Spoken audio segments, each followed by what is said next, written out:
What we do here is go back.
Yellow, is it me you're looking for? Well, if so, you have come to the right Twitch channel, because this is my Twitch channel and now I am here, so you have found me. And I look like a fucking ghost. Configure the video, guys. Stop it. Get some help. There we go. Maybe I ought to do that. Maybe I ought to stop it and get some fucking help, Michael Jordan. You're quite right. So, nice uncontroversial topic for today. How the Soviet Union and the Nazis were friends at one point. Kind of. A marriage of convenience, to be sure, but still. Hello there, Mad Cat Scotty Eye. 6 months, good lord, yeah, you are 2/3 of the way to a post-birth baby Bible abortion. Fuck yeah. Who helped with the Cyrillic? Stop it. Get some help. I don't know who, well, it's not that someone helped with the Cyrillic, it's that the Cyrillic was done by somebody else. I'm led to believe that means Rory Cats, but I don't know. Somebody created that image, and it's just been in the folder. And I just thought, well, I'm never going to be able to use that, am I? And then I thought, actually, no, if I do Tankie Tuesdays, I can use it then, right? Amazing. Can I see the lights? No, I didn't. I went out and had a look for the Northern Lights. The problem is, dear viewers, because I live in civilization rather than in a field, like some sort of fucking hermit creature, a badger of some sort, a lot of light pollution. So even if it would have to be very strong for me to be able to see any of it. Happens all the time when there's like a meteor shower or some sort of, I don't know, so you know, it's one of these fucking galactic event fucking things, you know. We never get to see it here. I see the Northern Lights right behind you. That might be artificial. I couldn't possibly say. It's not like I literally just plugged it in a minute ago. Yeah. It is verbatim Rurikats, but the Latin letters were replaced with their Cyrillic counterparts. Yeah, that's what I was led to believe, Phantom. Thank you. Anyway.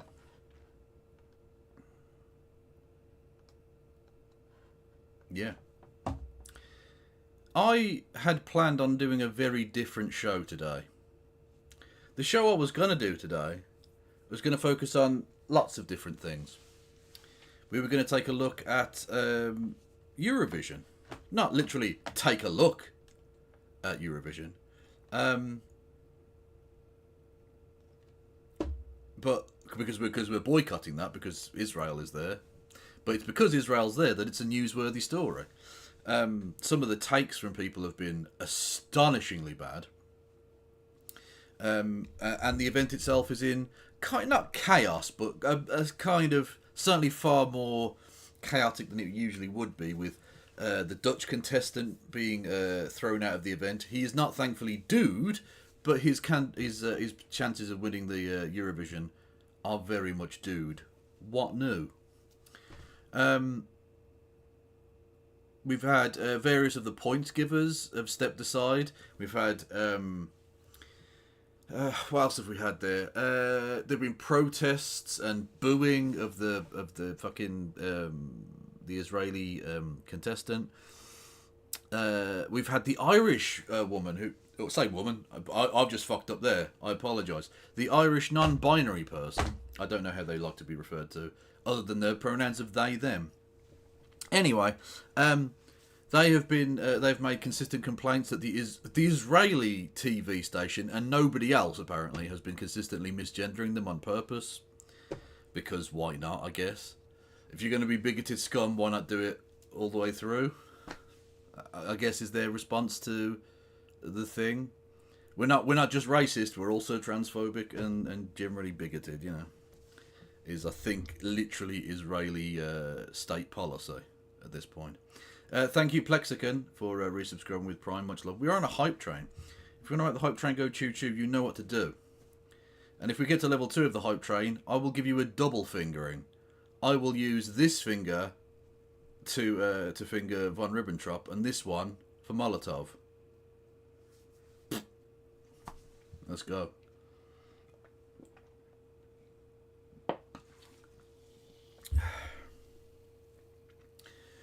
Oh, thank you, Lord Pretus, for gifting a sub to Silver Age 1964. Much love.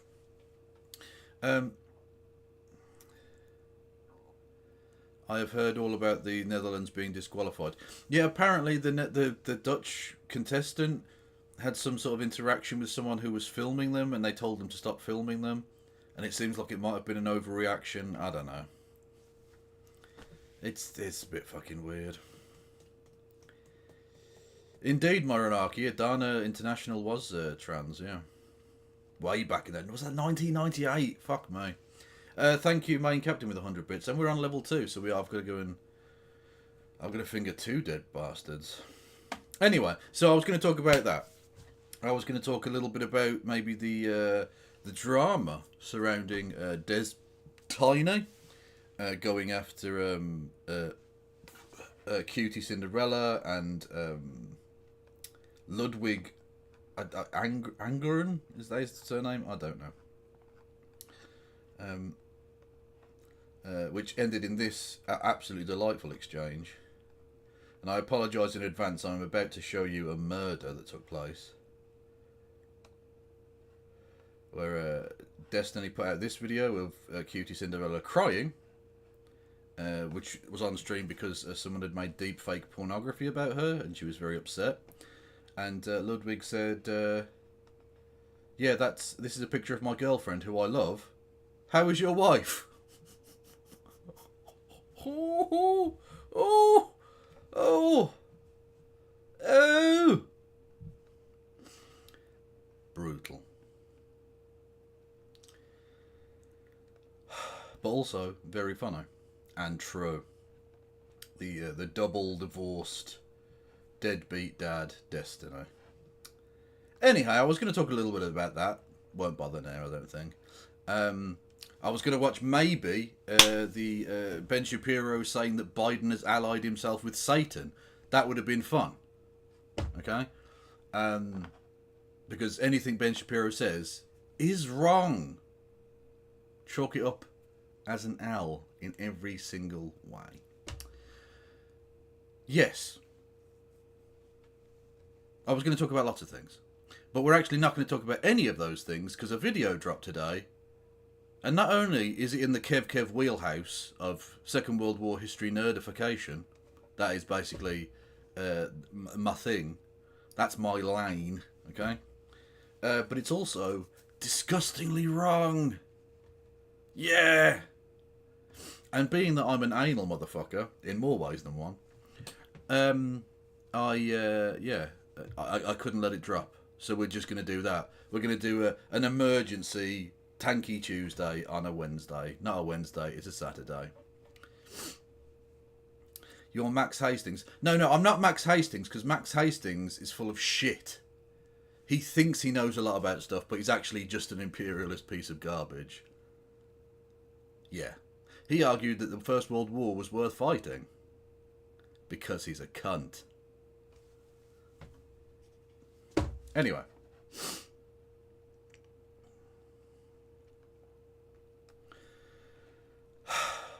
Don't forget, if you enjoy my content, you can hit the follow button. You can subscribe. You can subscribe with Amazon Prime. You can gift subs to the community. You can do bits messages. 200 bits or more get you a text to speech. And now is a very good time for that because we're on the hype train. You can do Super Chats messages by the Streamlabs link below. You can help me out on Patreon and PayPal. I've got a YouTube, Facebook, Blue Sky, TikTok, Twitter, Blue Sky, TikTok, and Instagram. I'm not on Instagram. If you're on YouTube, hello YouTube, how are you? You can become a member for as little as 99 pence. As well, of course, as gifting memberships to the community. It's a way you can help this channel. You can also do a Super Chat there. But I will have to read that one out because I haven't got that link to the talkie talk. I don't know. Anyway.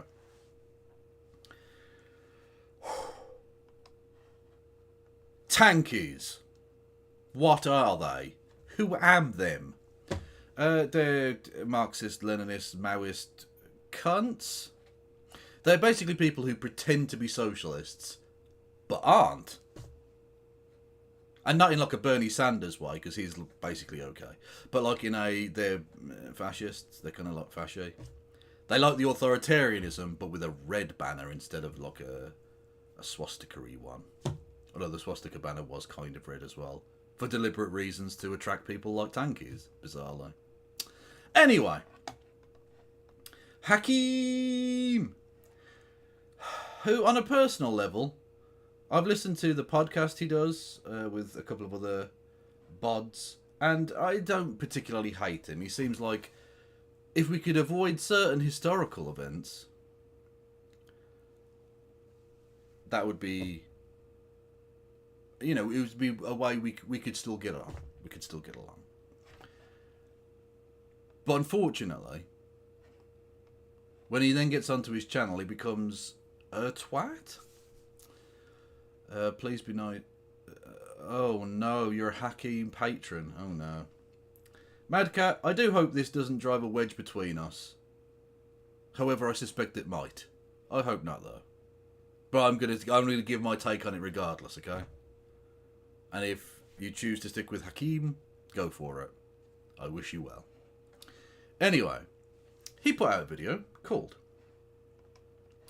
"There Was Never a Hitler-Stalin Pact."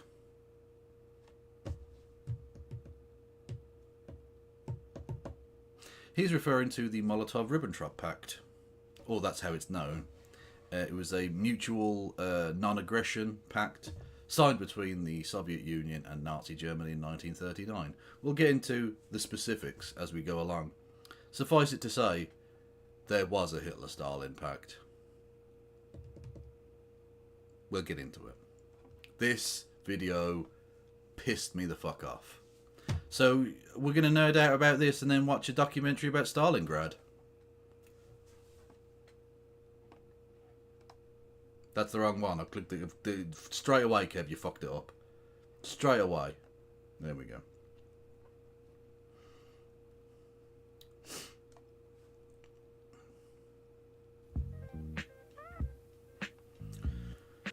Okay. How Stalin tried to prevent World War II with Michael Jabara-Kali. Don't know who that is. For a deeper dive into this topic, as well as overwhelming material evidence, take a look at the works of Professor Michael Jabara-Kali. If you'd like an introduction, overview, an ASD podcast episode, how Stalin tried to prevent World War II with Professor Kali is a nice place to start. I don't know who that person is, but okay. Hello. We hear a lot about a supposed Hitler-Stalin pact, and much noise is made trying to link by extension two wildly differing ideologies and nations together through some forced horseshoe theory nonsense.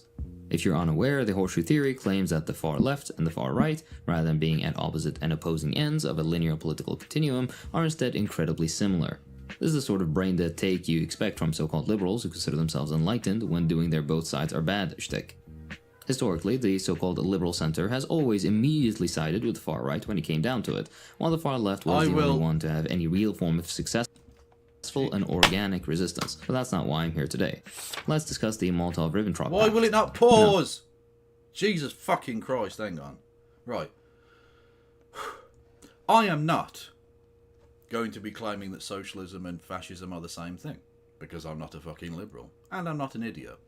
What I will be saying is that you and your ilk were not and are not actually socialists. That's just a fact. So I'm not comparing the two at all. I'm just correctly assigning what tankies are. And socialists, they are not. Far right when it came down to it, while the far left was the only one to have any real form of successful and organic resistance. But that's not why I'm here today. Let's discuss the Molotov-Ribbentrop Pact. Note, the USSR and the Stalin era specifically was an incredibly nuanced episode of history. There are no great men, history is made by people and material conditions. Actions aren't taken in a vacuum, but instead are affected by real deficits and changes. This is true. This bit is all true. Changes as they occur. Very rarely does something in history happen because someone is crazy, whatever that means. Much more commonly, we're simply missing or refusing to investigate the context. You don't have... True. I don't think necessarily this happened because Stalin was crazy, but because the country that he had built and the government that had been built in his political image was enormously corrupt and principleless. Yeah. He was able to do a deal with Hitler because he didn't really care. He was just an opportunist at best and a fascist at worst, I guess. Have to like the USSR to be fair to the conditions it found itself in, nor do you need to agree with the actions taken just because you can understand why a certain action was taken. Broaden your mind a little, don't insult your intelligence, and be better than those that lap up the laziest pop history propaganda. Let's get started. Yeah, propaganda. That's a word worth remembering. Frequent trope we hear is this. The 1939 Molotov-Ribbentrop Pact was a military alliance between the USSR and Nazi Germany. This framing usually follows attempts of paralleling the USSR and Nazi Germany, and by extension socialism and fascism in an ideology. Well, this is the way you get into a bit of nuance. You mentioned the word nuance there, didn't you? Strictly speaking, it was a defensive pact rather than a military alliance. The problem, of course, is that they, in outlining spheres of influence and carving up Poland, by the way, he goes on to claim that they didn't carve up Poland. Okay. We'll get to it. In doing that, you've essentially created, at the very least, an ersatz military alliance. Your militaries are cooperating in the gobbling up of foreign sovereign nations' land.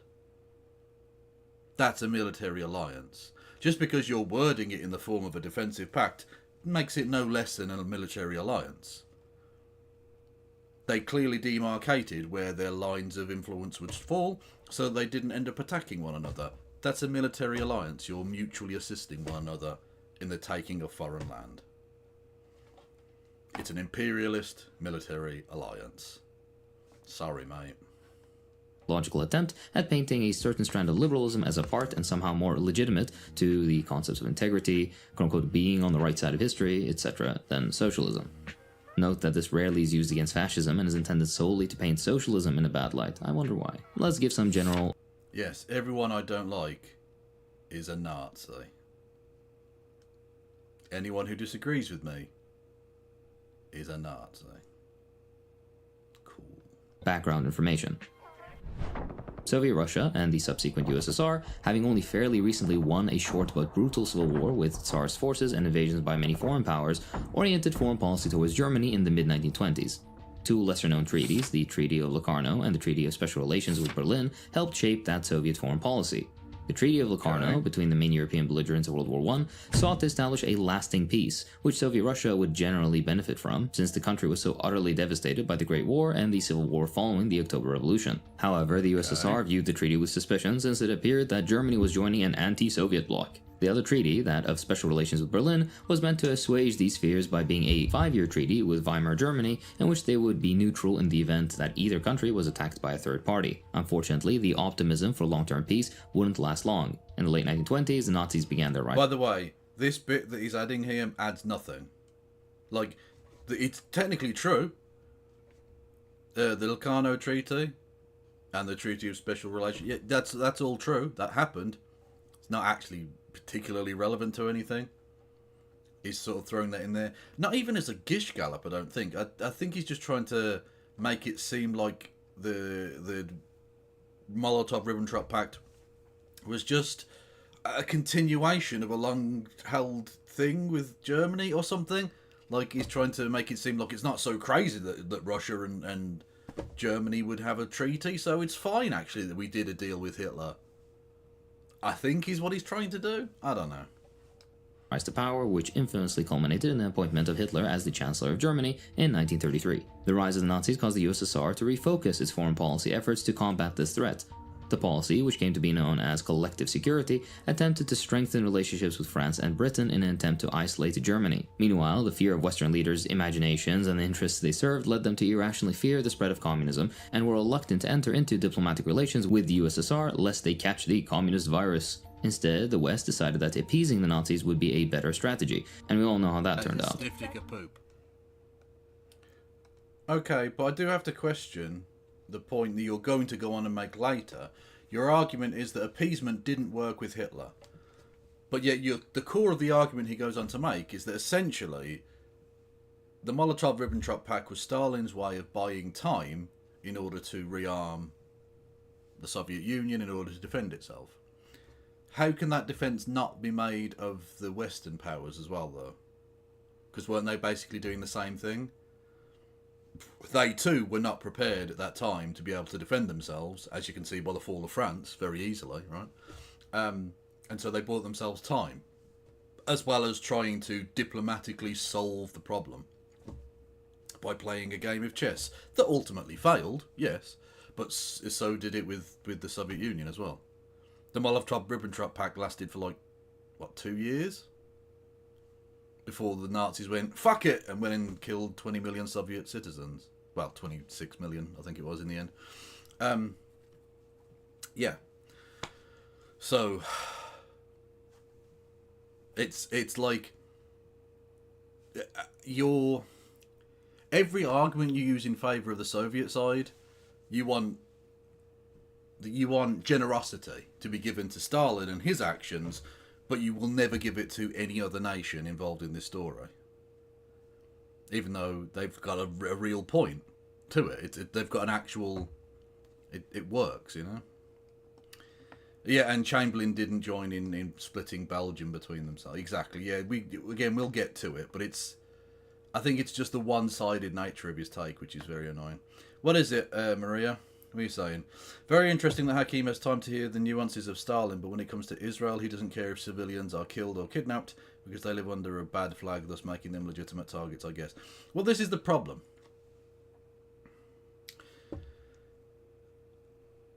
This is actually the problem I have, or one of the problems I have with tankies, right? Tankies are essentially, at the core, authoritarians who genuinely love the use of violence from their side. They are not principled in any real way other than when our side does it, all bets are off, we can do what the fuck we like. When your side does anything, even remotely slightly bad, it's the worst thing ever and you're a imperialist social fascist piece of shit and you should be thrown into a gulag and or murdered. Yeah. Taja, would love to talk again sometime. Yeah, that's contact me, Tachan, and we'll sort some out.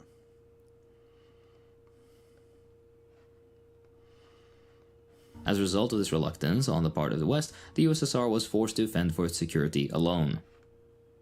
Back to the video in just a second. So they had to sign a deal with Hitler That was the only thing they could possibly have done. Are you serious? By the way, this is an advert now, I don't care. Stop it. Get some help. Thank you, Dr. Lewis, for gifting a sub to Face Stabber, and thank you, Some Random Geek, for resubscribing. 40 months, Some Random Geek. Good God. Results may vary, of course. Thanks to Keeps for sponsoring this video. Hair loss stops with Keeps. For a special offer to get started, /Hakim. Now let's get to the background of the Pact. The Treaty of Non-Aggression between Germany and the Union of Soviet Socialist Republics, more commonly known as the Molotov-Ribbentrop Pact, so named for the signatories of each government, the Foreign Minister of Nazi Germany at the time, Joachim von Ribbentrop, and Soviet Foreign Minister Vyacheslav Molotov.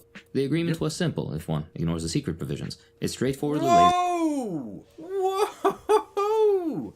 My dear friend Hakim, why would you ignore the secret provisions? Why would you do that? They were as much a part of the agreement as anything else. Why are we ignoring that?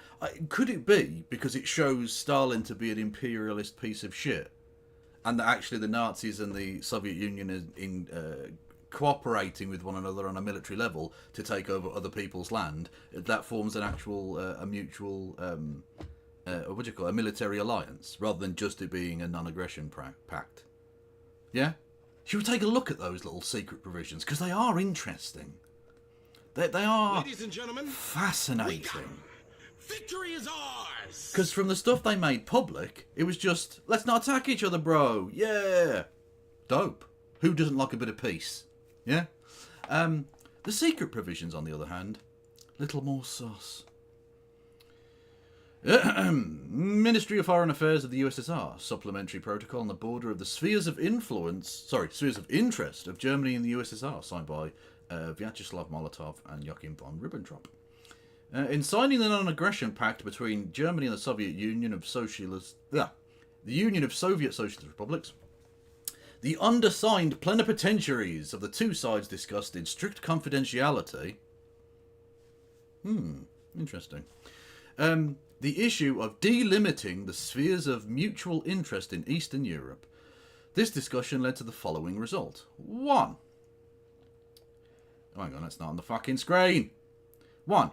In the event of territorial political reorganisation of the districts making up the Baltic states, Finland, Estonia, Latvia and Lithuania, the northern border of Lithuania is simultaneously the border of the spheres of interest of Germany and the USSR. The interests of Lithuania with this respect to the Vilnius district are recognised by both sides. Okay, let's break that down slightly for you. The previously independent nations of Finland, the Estonia, Latvia and Lithuania were to be absorbed by the Soviet Union. Now, Finland is a separate thing we'll get to in a second.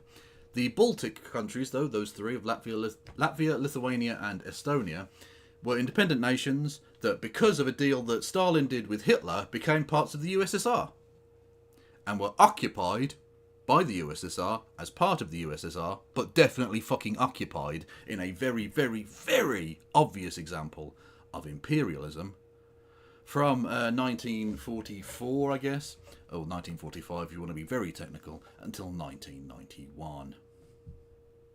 It took the Estonian delegation to the Soviet Parliament, the Supreme Soviet, I believe it was called, to finally reveal that under the secret protocols, the only reason they were a part of the USSR was because of a deal that they'd done with Hitler. Whoopsie-doopsie. We did a little imperialism, sorry. Also, Vilnius. This was actually mentioned in the conversation I had the other day. The concept that Vilnius was previously a Polish city. It is the capital of the current-day nation of Lithuania, and was annexed by the Soviet Union due to this deal that he did again with Hitler, to take the Polish land and city of Vilnius and absorb it into the now Soviet-dominated and occupied Lithuania. So they actually occupied the foreign sovereign territory of 5 separate nations. That being Finland, Estonia, Latvia, Lithuania and Poland, because of a deal that they'd done with Hitler. And they would continue to own that, some of that land at least, until 1991. Actually, they still own some of it in Kaliningrad, but that was formerly Germany. Anyway. So just, you know, They're doing an imperialism. This is just an imperialism and a military alliance, in case you were wondering. Also, Finland, the reason they didn't want to occupy Finland was because of the Winter War, which we'll get into a little bit in a second, because he mentions that they were part of the League of Nations. The reason they were expelled from the League of Nations is because, again, they did an imperialism by invading and murdering lots of Finnish people in Finland.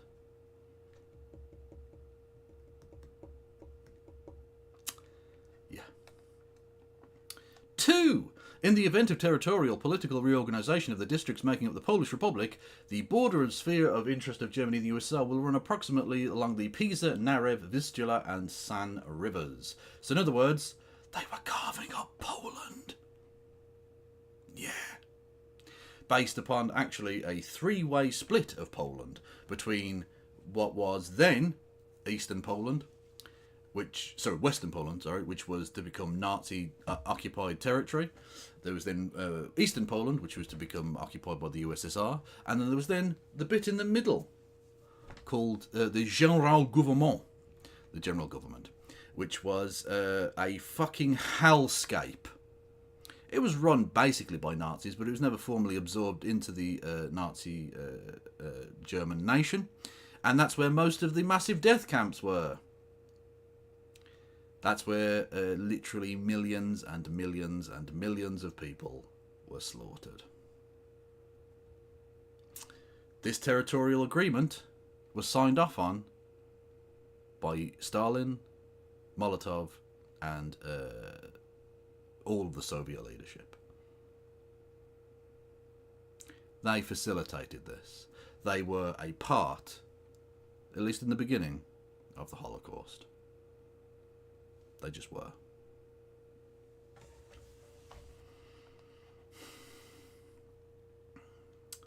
The question as to whether the signatories' mutual interest in to preserve the independent Polish state and what the borders of that state can be ascertained conclusively only run in the course of future political development. In other words, if we want to allow an independent Poland in the future, we can.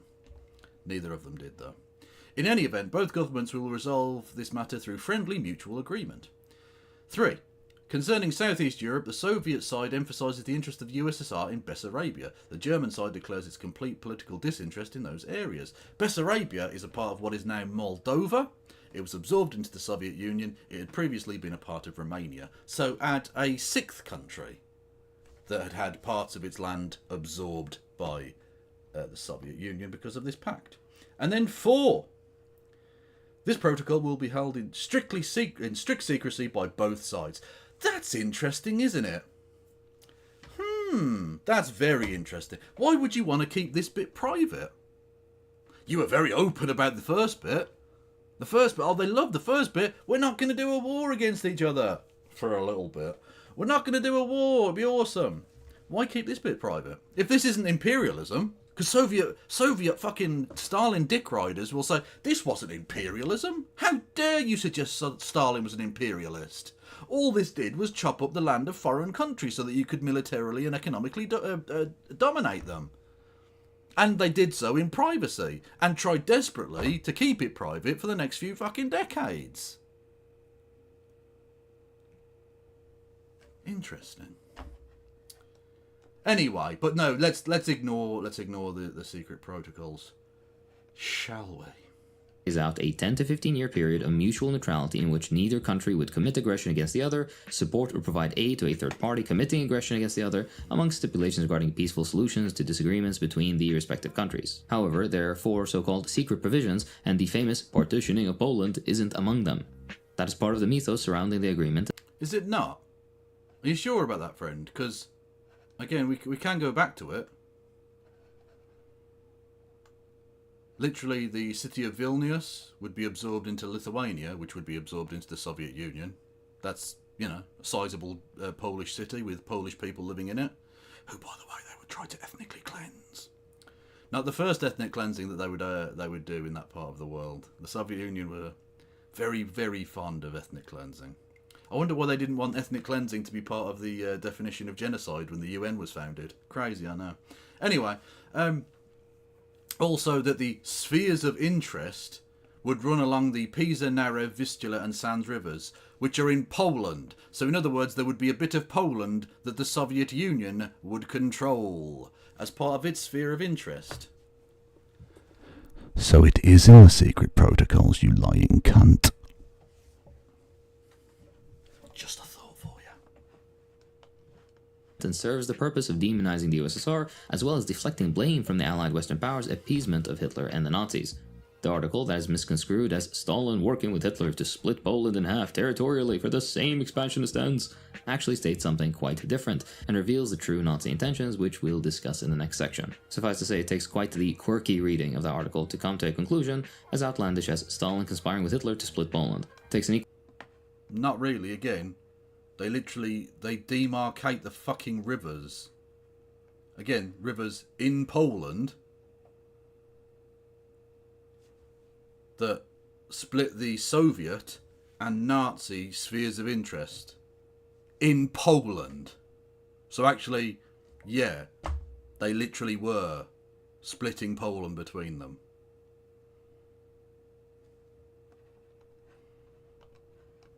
equal amount of audacity to repeat this nonsense as historical fact, but that's a conversation for another time.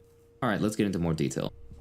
We'll start by recalling that the USSR actively pursued overt military alliances with Britain and France in a policy known as collective security. One such offer, made just 2 days before the war began, had the USSR sending 1 million troops, artillery, and airborne forces to help stop Hitler if they agreed to the Pact. By the way, I'm not sure that would ever have been firmed up, but regardless of that, there were definitely overtures made by the Soviet Union to both Britain and France. And to be fair, ministers were sent from both Britain and France to try and sort something out. But regardless, I will definitely say it was a massive mistake. It's a massive mistake on the part of Britain and France not to have signed a mutual defence pact of some variety with the Soviet Union. Whether that necessarily would have stopped the signing of the Molotov-Ribbentrop Pact, I'm not sure. But regardless, I think that would have been a good thing to do. Yes, that's true. I mean, Britain and France were also imperialists and anti-socialists, so like, that's literally the reason why it happened. But either way, it was a fucking mistake. And they shouldn't have acted in that way. That doesn't excuse Stalin signing a treaty with Hitler, though. Like, that was his only option. The pact would have drastically altered the course of history. Unfortunately, both Britain and France declined the offer, forcing the USSR to operate unilaterally without Allied support. Right. But that doesn't mean getting into bed with Hitler, does it? Do you know what I mean? That doesn't mean stabbing Poland in the back. Which, by the way, he's going to go on and claim that Stalin was doing this for the benefit of the Polish people. Stalin fucking hated Polish people. It's a very well-known fact that he hated Polish people, which dates all the way back to 1919, when during the Polish-Soviet War, just after the October Revolution, the Siege of Warsaw, where Stalin was one of the commanders there, in the burgeoning Red Army, and it was a complete failure, and Stalin was made to look a cunt, and it was a big setback for him. People thought his career would never recover. They were wrong, unfortunately, but, you know, still. And so he hated Polish people. He had Poles demoted whenever possible. He had people like Rokossowski, who was literally a fucking Soviet citizen, but because he had Polish ancestry, was not allowed to be part of the taking of Berlin. Because he would not allow a Pole to have that prestige. There's literally an amazing story too of a guy called Gaston Palevsky, who was a French general who was a French citizen, but obviously with the name like Palevsky was of Polish heritage, and he accompanied Charles de Gaulle to Moscow in 1945, just after the fall of Paris, on diplomatic mission, where they wanted to get acceptance from Stalin of Charles de Gaulle's French government in waiting, which he got, and all the rest of it. But anyway, they took this trip to Moscow. There's actually a very fun... It's a funny story if you read into it anyway, of the circuitous route they had to take, because the plane kept fucking... kept conking out. So eventually they ended up taking a train to Baku, and then from Baku all the way up to Moscow. It was a fucking nightmare. It took forever. Anyway... when they got there, they had these conversations and all the rest of it. And one of them that Stalin wanted in return was he wanted them to accept his Lublin government, which was his essentially communist organised, controlled government for what was going to become the new Poland, right?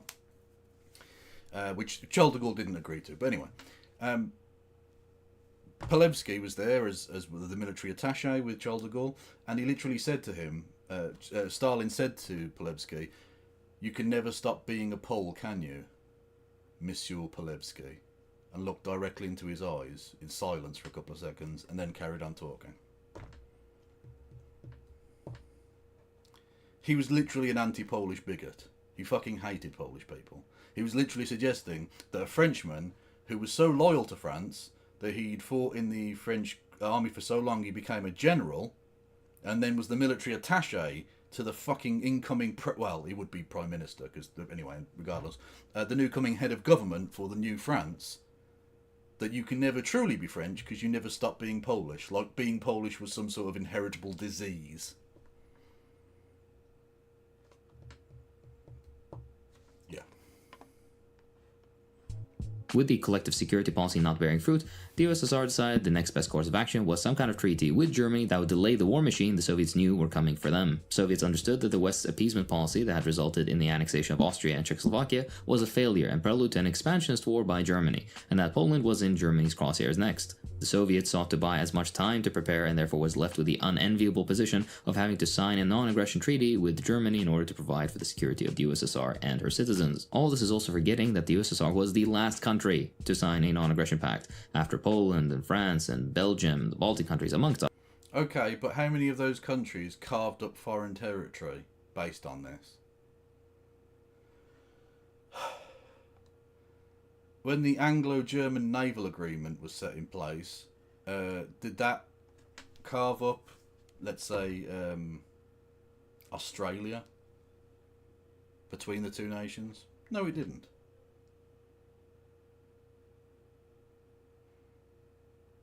This was a military alignment between two countries to carve up foreign territory. This wasn't just a non-aggression non-aggression pact. I nearly went fucking libertarian. This was not a non-aggression principle, because you definitely broke the nap on this one. Poland had every right to defend themselves. Anyway. Others. That's always never mentioned. I wonder why. If you think this explanation... It is mentioned. What are you talking... hang on, go back, dickhead. Right. The Munich Agreement is number 5 on that list. Why is this never mentioned? Are you fucking joking? Literally, if there's one thing, when I say Neville Chamberlain to people, what do you know him as? Oh, he comes off a plane with a bit of paper in his hand and says, "Peace in our time." That's the Munich Agreement. What do you mean it's not fucking talked about?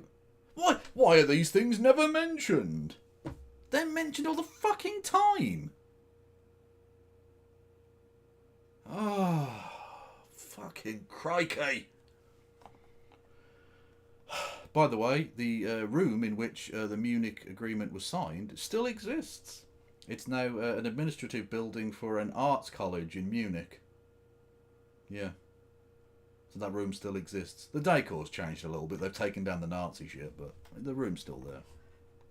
Famous images of Hitler and Mussolini and Chamberlain in the room. Yeah.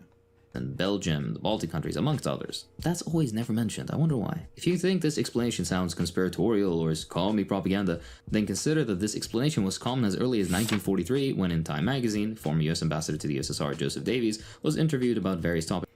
Can I just point out, the fact that he brings up Joseph E. Davies is very telling.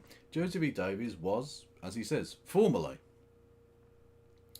the US ambassador to the Soviet Union. He was eventually recalled from that position because he'd essentially gone native, is the phrase that gets used, which in other words means you're no longer really working for the government that sent you there. You've become a loyalist of this particular regime. It's a sociological term, although it probably has racist origins. But regardless, it's the phrase that gets used. To the point where the infamous Moscow trials of the conspirators, quote unquote, the Trotskyist conspirators against Stalin, who were tortured, beaten, and forced to have absurd confessions, and then murdered, having done seemingly nothing wrong. And Davis put out a thing saying that this was absolutely fine, that nothing bad had ever happened to these people, and they actually looked very calm, and it was perfectly normal. And the fact that we know that their families had been, they had been threatened that if they didn't confess to this, their families would be tortured and murdered as well. Ignore that. It's inconvenient, isn't it? So the idea that Joseph E. Davis, just because he's an American, is somehow an acceptable source or some sort of impartial, neutral observer of events is fucking ridiculous. You might as well have quoted Stalin saying Stalin did nothing wrong. Ridiculous. Regarding the USSR. In his response to the fifth question about the USSR's opaque foreign policy, he said, in part, and I quote, "When they, the Soviets, lost faith in both the will and the capacity of the Western democracies to join them realistically to stop Hitler, they still tried to maintain their security and their peace by entering into a non-aggression pact with Hitler in 1939. This was not a pact for mutual offensive against Germany's enemies." And that Why did they invade Poland then? Why did they invade Poland? If this wasn't about mutually going against Germany's enemies, why did they invade Eastern Poland? Why did they occupy all of Eastern Poland? They didn't have to do that, did they? According to you, there was no protocol in there at all about occupying any part of Poland. So why did they? Almost like this is a military alliance. Sorry, my dude. I'm hearing a lot of excuses for your fucking Big Daddy here. Big Daddy Stal. Joseph Vissarionovich Dugashvili signing a fucking friendship pact with literal Hitler. Crazy. that particular and provided only that neither would attack the other. They gained precious time, which they feverishly employed to protect their security against the inevitable Nazi attack. Which, by the way, is what Britain did as well, although you didn't give us the credit for that earlier. You said that was a bad thing and that appeasement didn't work and they shouldn't have done it, when it was the Western governments that did it. But when it's the Soviet Union, apparently it's super duper awesome and fine. No double standards here whatsoever. This isn't the only mention of this explanation in the same issue of Time. Calling the USSR, and I quote, realistic, it backs up the claim with the following. She, the USSR, had been the greatest advocate of collective security, but when she saw that the democracies would not support that policy, she turned completely around and gained time to prepare herself by signing a pact with Hitler. The third mention is brought up in a larger context of other treaties and agreements the USSR had entered into prior, including their acceptance into the League of Nations, and I quote, under the aegis of then Foreign Commissar Litvinov, the USSR tried to establish collective security as a Interesting that you mentioned the League of Nations. Why were they kicked out of the League of Nations? Because one of the last things the League of Nations ever did was to expel the Soviet Union. Because it had invaded Finland. Started the Winter War. Then got its arse handed to it by some Finnish farmers. Yeah. Anyway, so we've had imperialism from 1919. So even back when Lenin was in charge, they were doing imperialism. Imperialism all the way through the 1930s as well. My dude, your anti-imperialist country here seems to be doing a lot of imperialism. Just saying. Like, you are invading a lot of countries around you. as a method of thwarting the rising tide of fascism, but the League of Nations collapsed, and was followed by appeasement at Munich, the Soviet-Nazi non-aggression pact in 1939, and the entrance of the Reds into the war when Hitler invaded them on June 22nd, 1941. By now it should be crystal clear that the narrative that resulted from Cold War distortion. That's interesting that he says, hang on a minute, the entrance of the Reds into the war when Hitler invaded them. Dickhead. When the Soviet Union invaded Poland, it entered the war. It entered the war in 1939, my man. Yeah. You can't say, just because the Western powers, for their own particular beliefs, didn't, particular reasons, self-interest, let's say, didn't declare war on the Soviet Union. They probably ought to have on a moral level. Ooh. They were doing so under the auspices of protecting Poland from foreign aggression. And the Soviet Union showed that foreign aggression by invading and occupying eastern Poland. The USSR did not enter the war in 1941, it entered it in 1939. It's just they like to see themselves as the victim of this war, rather than one of the perpetrators initially. Just because it backfired on them, just because they set the bomb ablaze and then it got exploded by it as well, really doesn't change the fact that they were one of the aggressors initially.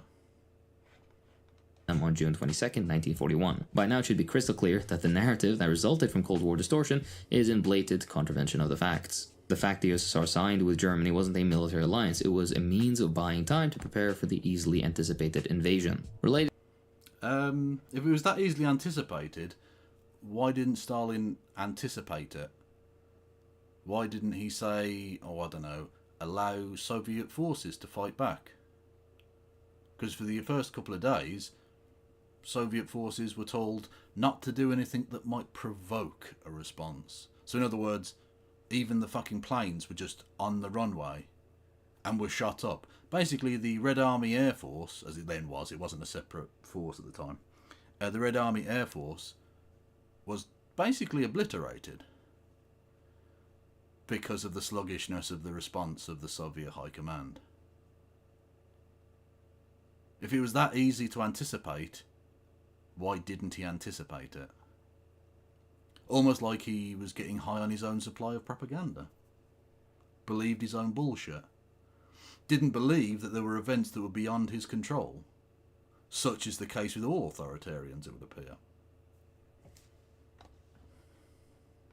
Related to the military alliance myth is the claim that Stalin conspired with Hitler to partition Poland between Germany and the USSR in one of the secret articles of the Pact brought by the Germans, specifically secret article number 2. If you read through it, it's fairly clear as to what Germany's true intentions were. The most obvious happens to be in the first line of the article. In the event of a territorial and political rearrangement of the areas belonging to the Polish state. This is a rather long-winded and euphemistic way to describe an invasion. The phrasing really betrays what the Germans wanted to do and then presents them in the treaty as a pure hypothetical. Also, remember, this. Are you not going to read this? It's literally on the screen. The spheres of influence of Germany and the USSR shall be bounded approximately by the lines of the river Narev, Vistula and San. Although you've cut off one of the rivers there. There are 4 rivers. Pisa. The Pisa River. Pisa? Whatever. Anyway, all of those are in Poland, mate. So in other words, on the other side of those rivers, Russia or the USSR gets to have its sphere of operations. So the thing you're showing on screen literally shows that they are carving up Poland. Yeah.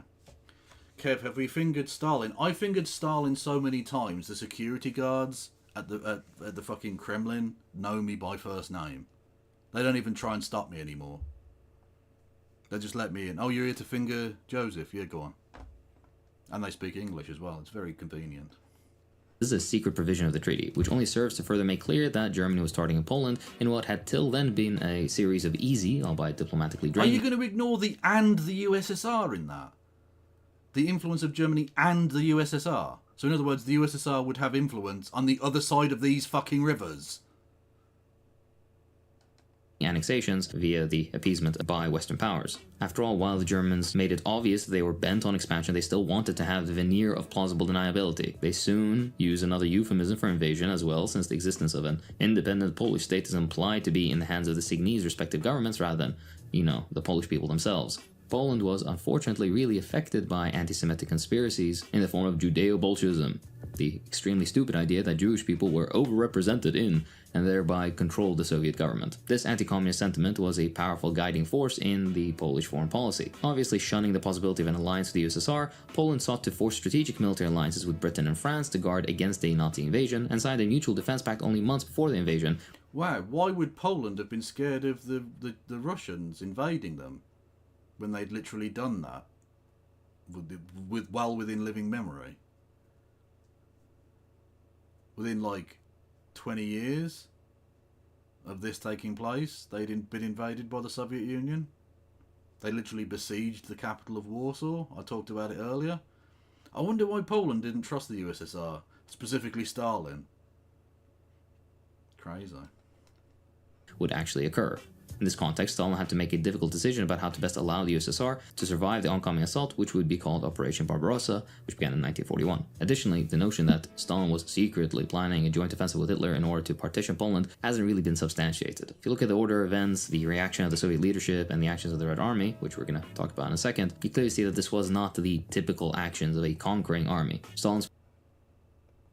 They did conquer, and they were an army. So, like, I mean, you're not even trying to spin it as anything. They didn't act like a conquering army. They were just an army that conquered the land and took it over. This is really low. This is low grade shit, man. This is really, really poor propaganda. Also, whilst we're talking briefly there for a second about anti-Semitism, let us not skirt over Joseph Stalin's anti-Semitism, because it must be borne in mind in relation to the Molotov-Ribbentrop Pact. One of the reasons that Vyacheslav Molotov became the Russian foreign minister was precisely because they wanted to sign such an agreement with the Nazi Germany, right? Previously, a guy called Maxim Litvinov.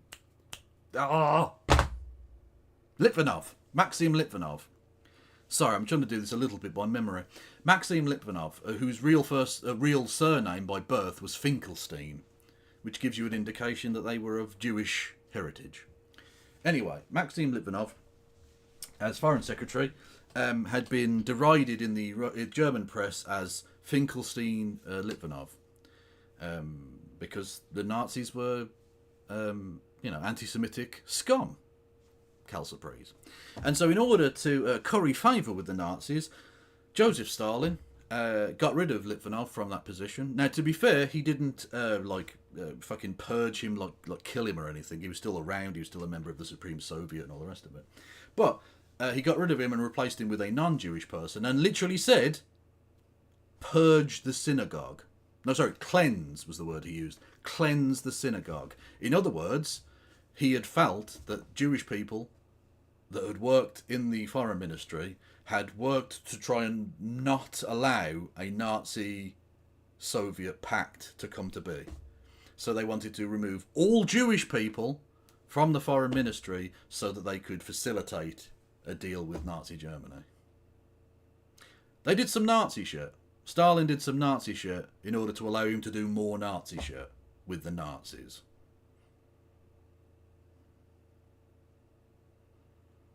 But, it was the Poles. It was all the Poles being anti-Semitic, though. Cool. Focus on an invasion threat from Germany and the time he was trying to buy to thwart one was only in regard to the USSR, not Poland. Of course, he only cares about his own nation. The USSR leadership was absolutely blindsided by the Nazi invasion of Poland. It occurred only 1 week after signing the pact and only 1 day after the Supreme Soviet approved it. These are not the actions of a state anticipating a joint offensive. Just to be clear, the USSR leadership understood Hitler was planning on invading Poland, but not so immediately and so blatantly, due to them being caught off guard. So they went in a bit quick. He shot his bolt quicker than Stalin thought he would. The Soviet invasion of Poland not only happened days after the Nazi invasion. Whoa, hang on, let me just go back. And so blatantly. Due to them being caught off guard, the Soviet invasion of Poland not only happened. The Soviet invasion of Poland? But you said they hadn't carved up Poland. You informed me that there was no such provision for this, and that this wasn't any kind of mutual pincer attack on an innocent fucking nation. But now you're saying that they did invade Poland, and they did occupy Eastern Poland.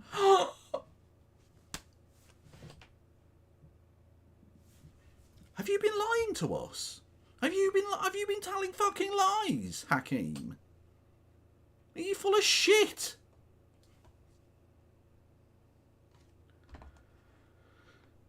So anyway, the totally not imperialists just invaded Poland. Cool.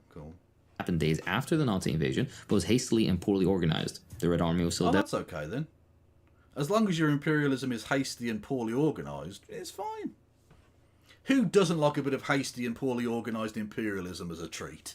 For every now and then, devastated from World War I and the Civil War. Much of the Soviet efforts at the time had been focused on improving the lives of people and rebuilding the country. In fact, Polish citizens were often very surprised that the Red Army was so deprived as far as Are you joking? Do I have to talk about the number of killings? Are you going to make me talk about the killings? Right. During the Nazi initial takeover of their portion of Poland, I believe it was something in the region of about 8,000 Poles were killed. During the Soviet Union's takeover of its smaller portion of eastern Poland, somewhere in the region of, I believe, about 40,000 were killed. Because the Soviet Union, ironic slip of the tongue there, apologies, they were so close in Poland that it's easy to get them mistaken. Anyway, the Soviet Union executed loads and loads of Polish armed service members. Most notably in the Katyn forest. You can go and look at that if you want to. They killed thousands of Polish officers. But they literally executed loads and loads of Polish service personnel. Yeah. As well, of course, as taking lots and lots of Polish intelligentsia and military leaders off to Moscow to be tortured in a hotel called the Lubyanka. Again, you can look into that if you want to. Either way, the idea that they went there and played nicey-nicey with the Poles is fucking ludicrous. Again, it's just a lie. He's just lying to you. armies go at the very least. Citizens mentioned that they're malnourished or poorly clothed, that they were foul-smelling because of a tar that they used in their footwear, as well as mentioned how Red Army soldiers were fascinated by objects that Polish peasants found commonplace. Again, not surprising for a nation that had just started its first round of industrialization. A side note, practically all the areas the Soviets would go on to quote-unquote occupy prior to 1941 either were part of the post-Tsarist political structure or had their own episode of the Bolshevik Revolution, which happened to be defeated either by white armies, for example Finland in the Civil War, or German World War I policy, specifically Brest-Litovsk. Okay, so if the USSR didn't conspire...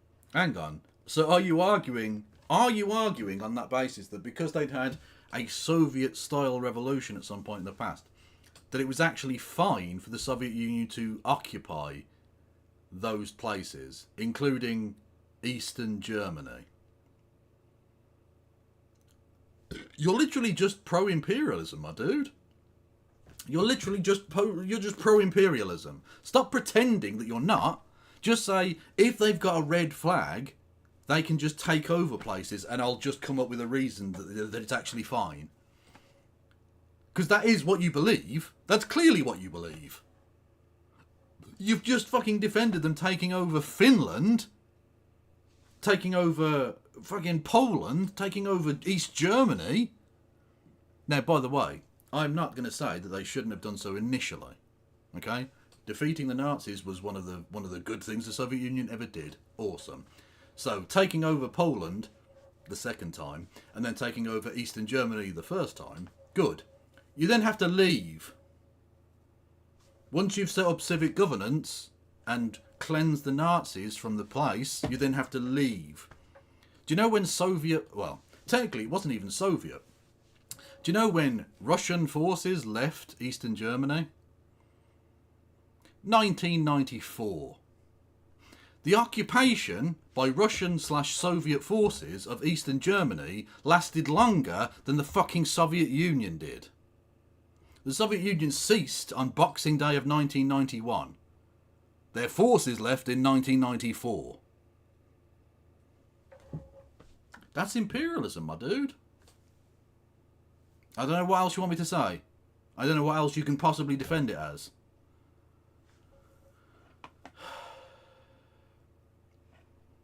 If you remember, check out the comments under the video after. Yeah, we'll have a look, yeah.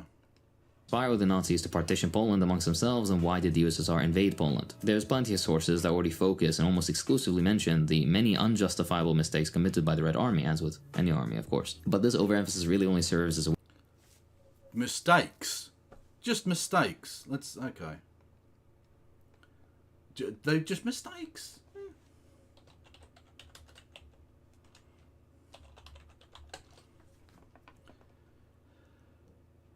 Just silly mistakes, as you know. Should we take a short diversionary tale of the Katyn forest? Let's do that, shall we? Let's Let's break away at this point and just say, let's focus on the phrase he uses there, mistakes made. Just like you have mistakes in any army. And let's just take a look at one particular mistake that the Soviets made, shall we? In what was called the Katyn Forest. It's a place in eastern Poland. This is an advert, apologies.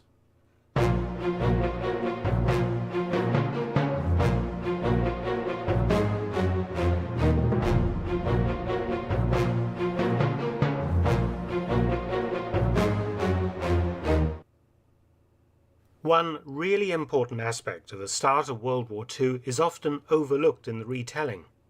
Everyone knows that Germany invaded Poland on the 1st of September 1939, setting in motion the outbreak of a much bigger world war when, on the 3rd of September, Britain and France, after demanding that Hitler halt his military action, declared war on Germany, as per an agreement they had with Poland. That's the narrative of the beginning of World War II in Europe. But a fifth player is often left out of the story: the Soviet Union. Poland and the USSR had no love for one another. In fact, in 1919 to 21, the Poles had fought the Soviets over western Ukraine and defeated the Red Army at Warsaw. The Poles... Yeah, so they were even doing imperialism when fucking Lenin was still alive. So don't let Lenin off the hook with this shit. Possessed a massive and well-trained army. In 1939 this amounted to 1.75 million regular troops, plus a further 500,000 in reserve. But the Polish military also had some terrible weaknesses that the Germans would exploit during their invasion, notably an over-reliance on horsed cavalry and too few modern tanks, and out-of-date artillery and fire control equipment. Its air force was also third class in comparison to the German Luftwaffe. But the Poles were very tough and determined fighters, and the Germans knew that they would have a serious fight on their hands. Hitler... And by the way, one underrated aspect of all of this is the Soviet Union being little bitches about it. They waited until the Poles had moved all of their forces to their western border. So, because they thought, the Poles thought, well, the Soviet Union won't invade. Why would they invade? And so essentially they left the back door open and the Soviets just came in. They stabbed them in the back. They literally just stabbed Poland in the back. Had a secret weapon to undermine the Poles: Stalin. In a breathtaking piece of diplomatic intrigue, Hitler concluded a non-aggression pact with the Soviet Union a few days before the invasion of Poland. We'll go 1.2. Given all that Hitler had said about the Soviet Union and communism over the past 20 years, most Germans were as surprised as the Polish, British and French by this apparent double standard. The pact included a secret clause whereby, working in cooperation with the German forces invading from the west, Stalin would unleash an invasion of Poland from the east. By the 17th of September 1939, the Polish forces had been pushed back by the German blitzkrieg and started massing their remaining forces south and west of the capital, Warsaw. They also moved into a tongue of Polish territory that stuck out between Romania and Hungary, both friendly nations. The plan was to hold out until Britain and France somehow came to Poland's aid. The French, as I have covered in another video, link in the end screen, launched a rather desultory Saar offensive into a part of western Germany, which did nothing to ease the pressure on Poland, and the British conducted some limited aerial bombing in the Rhineland. But then the hammer fell. On the 17th of September, the Soviets summoned the Polish ambassador in Moscow and informed him that because the Polish government had ceased to exist, which was a lie, and in order to protect Polish citizens of Ukrainian and Belarusian descent living in eastern Poland, Soviet troops would enter the country to restore order. 35 Red Army divisions invaded, dooming the remaining part of the Polish army resisting in what was called the Romanian bridgehead against the Germans. Plenty of fighting remained, but assailed from east and west simultaneously, the conclusion was never in doubt. The very last Polish unit surrendered on the 6th of October 1939, Poland having suffered over 750,000 casualties. Large sections of eastern Poland were now under Soviet occupation. The Soviets captured some 400,000 Polish troops. Some escaped, and 42,000 of Ukrainian or Belarusian ethnicity were released. Some 125,000 were sent to camps run by Stalin's feared secret police, the NKVD. Repression began at once. Polish law had mandated that every non-exempt university graduate had to serve as a reserve officer in the military. The NKVD used this as an excuse to round up and imprison huge numbers of educated people, claiming they were military prisoners of war, seen by the Soviets as the key to Polish national identity and what they termed the intelligentsia. But some Nazi shit. Attack the intelligentsia, destroy the culture of the place, Russify it. He's a Nazi. Stalin was a Nazi, okay. 320,000 such people, including graduates, military officers, aristocrats, lawyers, doctors, police officers, and clergymen, were deported to the USSR and placed into camps. The driving force behind this persecution was the head of the NKVD, Lavrenti Beria, who had already conducted years of and noted rapist. He was a rapist. Terror and murder against Soviet citizens. The Poles ended up in a series of camps in the western USSR. In the meantime, the Germans in their sector of Poland had also unleashed great repression on the Polish people. The Soviets demanded that the imprisoned Poles become pro-Soviet, most of whom refused not unreasonably to do so. Those who exhibited patriotic sentiments were labelled as enemies of the Soviet Union. A decision was now taken to start liquidating the worst of the enemies identified by Beria's NKVD. Stalin and 6 members of the governing Politburo in Moscow signed an order on the 5th of March 1940 to execute 25,700 Polish nationalists and counter-revolutionaries. 25,000. With the stroke of a pen from Moscow, because Stalin never went anywhere near the fucking front. He wasn't interested. With the stroke of a pen, 25,000 Poles slaughtered. But you know, he was doing it for the good of Poland. You know, people were surprised about how awesome and chill the Soviets were in their non-invasion that was an invasion. As the Polish prisoners were termed. Why? The reasoning was to wipe out the core people who created and maintained Polish culture, to eradicate the people who would resist Stalin the hardest. The killings began after the 3rd of April 1940. 21,857 Polish prisoners, including 14,552 military POWs, being shot at various locations, including Katyn, near Smolensk in Russia. At Katyn, huge numbers of military officers, from generals to captains, were killed, including 14 generals, as well as 200 pilots, 20 professors, 300 doctors and surgeons, and hundreds of teachers, lawyers, engineers, writers, and journalists, up to 12,000 people. The bodies were buried in pits in the forest. And interestingly, the majority of the firearms used by the NKVD were German. Hey, thank you, Lace Argar, for becoming a member on YouTube's. Walter Model 2 pistols supplied to the Soviets by the Nazis. But it was just a non-aggression pact. This wasn't military cooperation. They were just using weapons that the Germans had given to them as partly as the payment for them getting rubber, I think it was, wasn't it, from the Far East, which, because of the international sanctions that were placed on Germany, they had to obtain some of those things via the Soviet Union. But it totally wasn't a military pact in any way whatsoever. Honest. And that was the end of the matter as far as Beria and Stalin were concerned. The dead at Katyn were just another tragedy to add to all the bloodshed of state murder that witnessed millions of Soviet citizens put to death and the evidence hidden in mass graves all over the country. That was until Hitler tore up his non-aggression pact with Stalin and invaded the Soviet Union on the 22nd of June 1941. Stalin now became an ally of Britain, transformed into kindly Uncle Joe Stalin, another victim of Hitler's insatiable lust for empire. Interestingly, he didn't like the nickname Uncle Joe. When he was informed by Churchill at, I think it was the Yalta Conference, if I recall correctly, that he was known affectionately as Uncle Joe in the West, he was really offended by that. He thought that was like, he wanted to be addressed in a kind of formal way. He thought it was derogatory in some respect. Cultures are different, I guess, I don't know. And with the entry of the United States in the war in December 1941, the Soviet Union became the vital factor in eventual Allied victory over Germany. Is it better to sub here or on Twitch? Probably on YouTube, but I mean, it doesn't... yeah, either's fine. Any support you give me is enormously welcome. For the titanic struggle on the Eastern Front was tying down at any one time a good 70% of Germany's military power. It is no exaggeration to state that without the USSR's Genocide enormous Joe. sacrifice, Britain, its empire and dominions, and the United States could not have defeated Germany in Europe and simultaneously dealt with Japan in the Far East. So, for the duration of the war at least, Stalin was one of the good guys, meaning that the Western liberal democracies would turn a blind eye to Stalin's rule, even though it resembled and often surpassed Hitler's Germany for oppression and murder on a grand scale. The exigencies of war created some strange bedfellows indeed. Anyway, the Polish government in exile in London naturally wanted to know what had become of its missing citizens, remembering now that the Free Polish forces raised in the United Kingdom were fighting on the same side as Uncle Joe.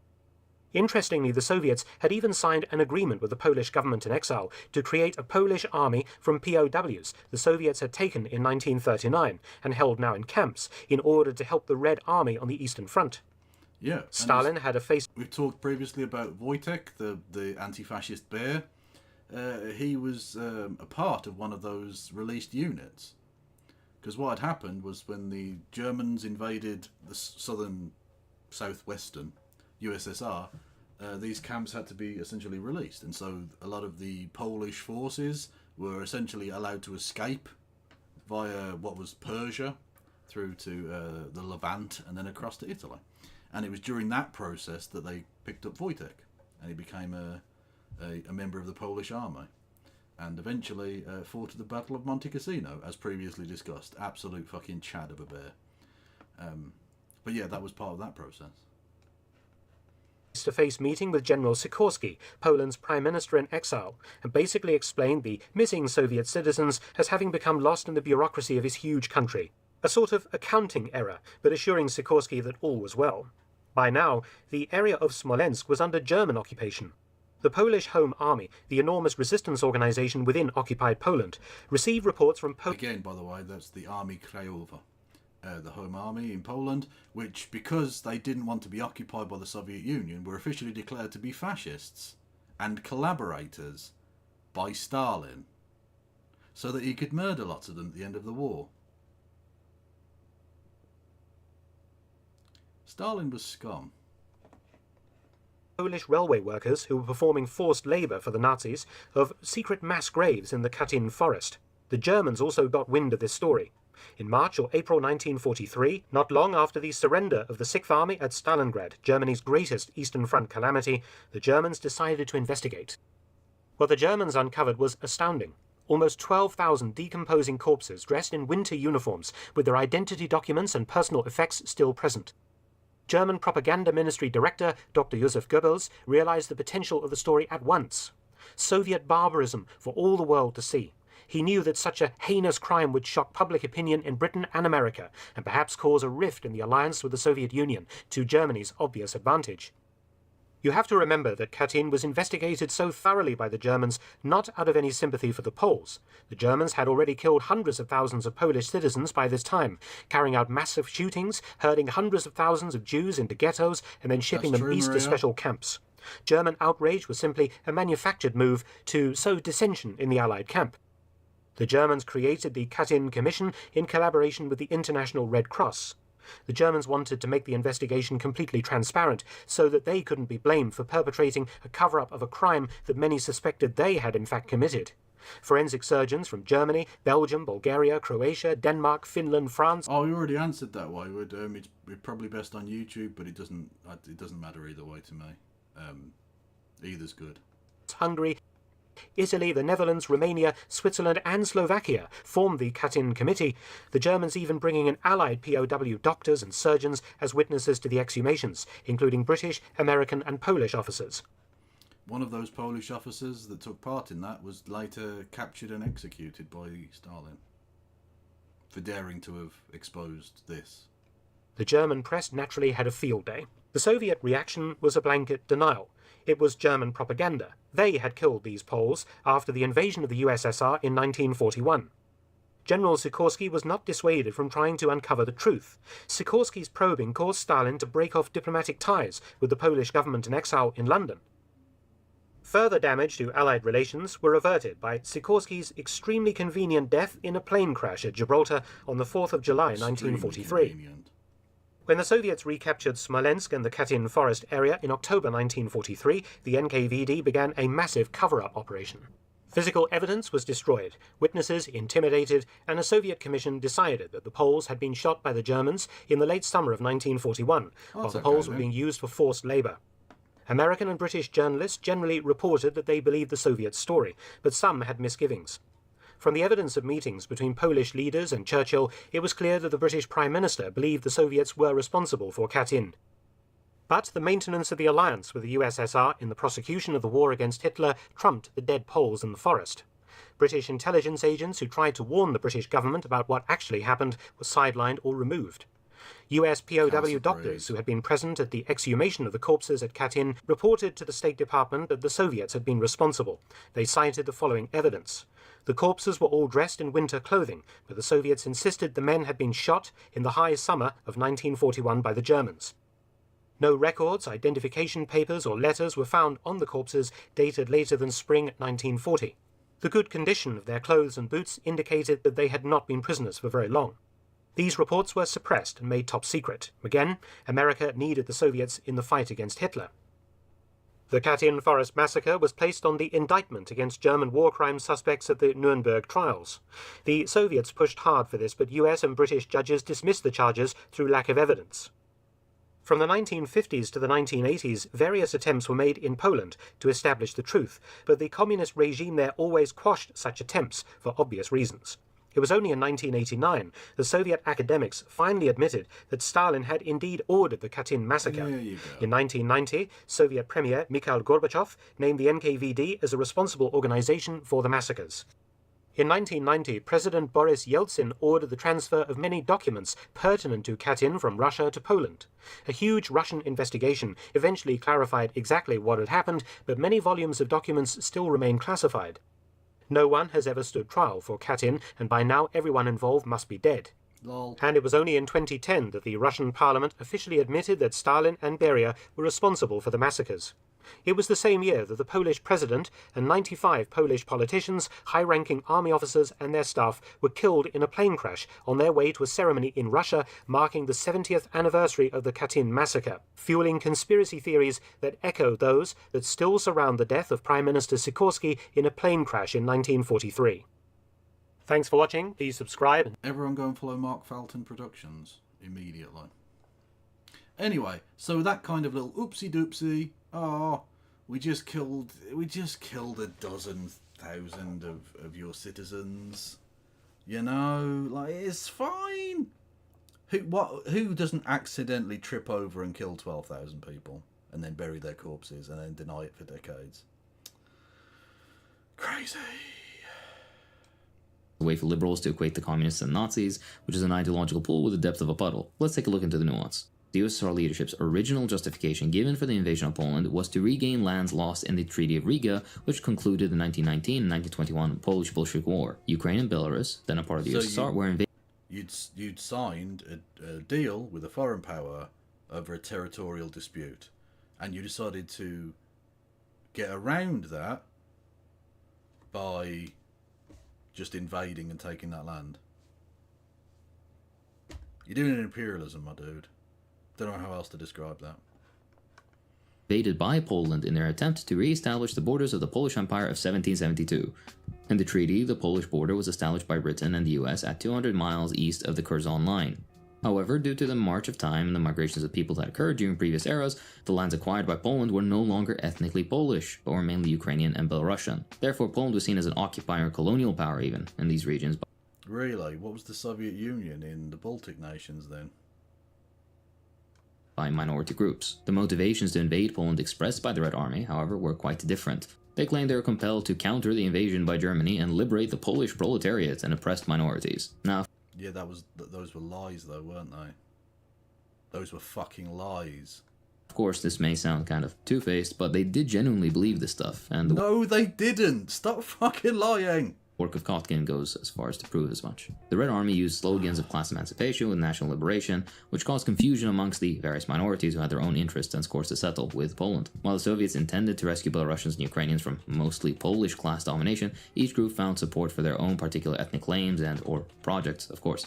Red Army soldiers entering Poland, tasked with preparing local populations ideologically for the invasions, shouted slogans which Google explicitly Pixel encouraged the population to, and I quote, rectify the wrongs it had suffered during 20 years of Polish rule, and disseminated very base leaflets, actually, that urged Polish soldiers to turn their weapons against the capitalists, the landowners, and the military officials, which similarly encouraged the local population to assault their landlords with, quote, whatever was at hand, scythes, axes, and pitchforks. Anyways, as a result of this propaganda effort, much of the initial brutality that occurred in what would become Soviet-occupied Poland, or reconstituted Ukraine and Belarus, the maps get fuzzy after a while, began prior to the beginning of the invasion proper. It should also be noted that most of it was... Time out, home slice. What do you mean the maps get fuzzy? Why do the maps get fuzzy?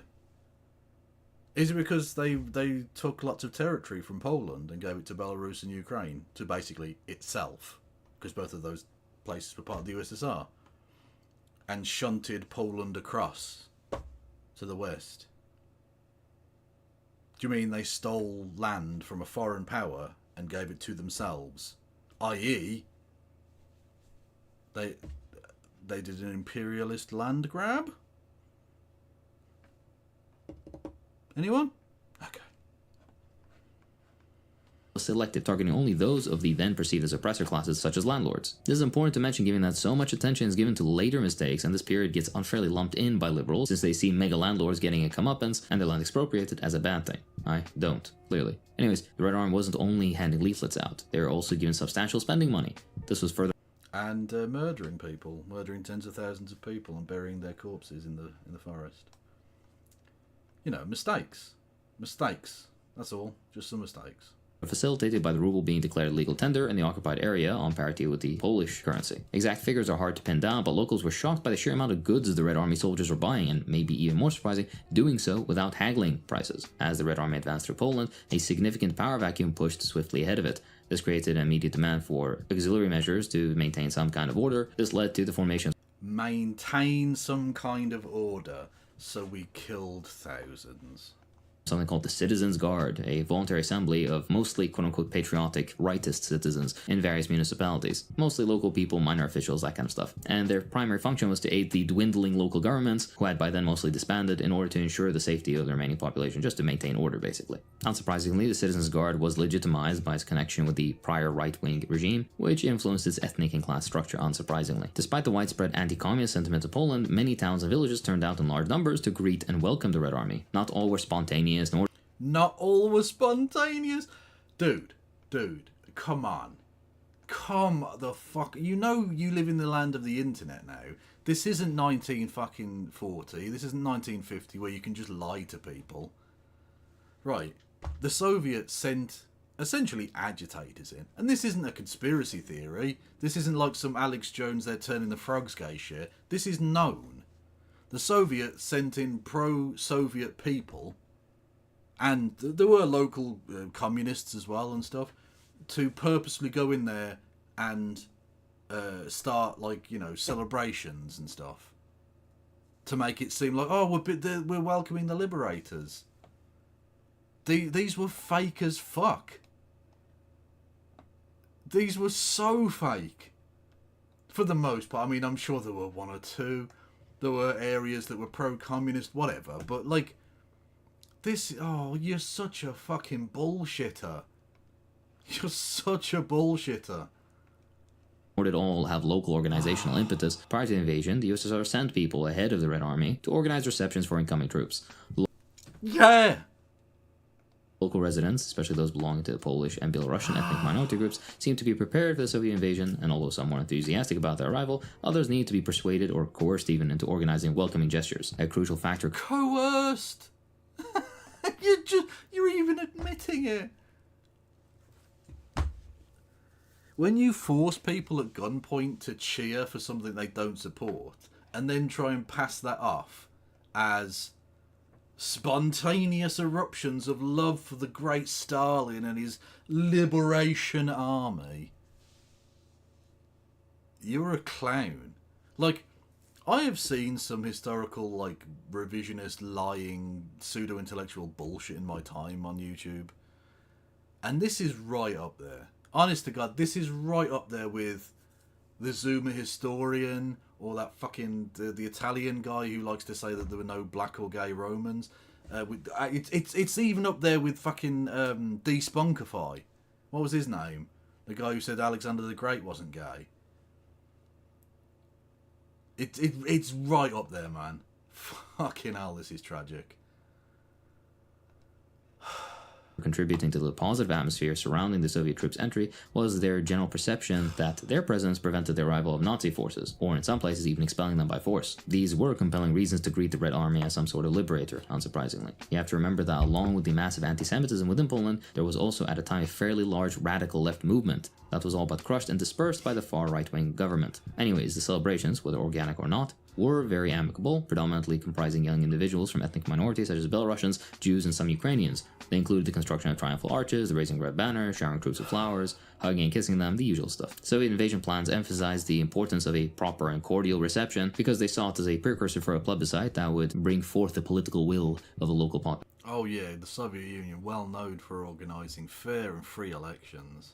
With all the celebration, much of the older generation was still terrified, though. Some even went into hiding from the Red Army or worse. However, since the Red Army's approach, characterized by restraint and selective action rather than indiscriminate violence, they managed to garner a measure of relief among the general population, specifically against the groups that were usually targeted, which include officers, policemen, landowners, etc. What's more is that Red Army soldiers, despite commands to the contrary, usually did engage with locals and establish some sort of cordial relationships. After the Red Army established control over the areas they occupied, they embarked on local governance, of course to maintain order, but also to help channel it towards. Oh yeah.